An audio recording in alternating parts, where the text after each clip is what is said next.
Ayan, pakita ko sa inyo yung microphone na sinasabi ko sa inyo. Ayan siya. Yan. In-order ko siya sa Shein. Ano ba yun? Shein o Shein? Basta yun na yun. Ang laman niyan, isang microphone. Kasi pwede ka mamili, isa or dalawa. So, pinili ko isa lang. Ako lang naman kasi nagdadaldal. Tapos ito, ikakabit mo yan sa cellphone mo.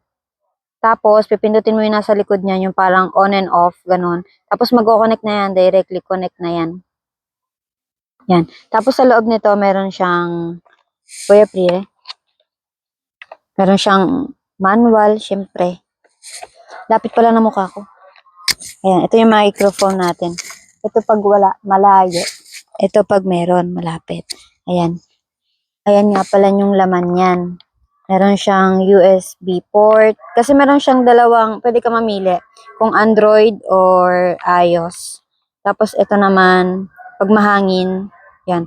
Tapos yung manual. Yun lang siya. Madali lang siya. Saka parang gumagana naman, 'di ba? Maano lang siya, mura lang. Parang wala pang 5 euro. 'Di ba? Nag-try lang naman ako. Kasi why not coconut donut? Ay, sana.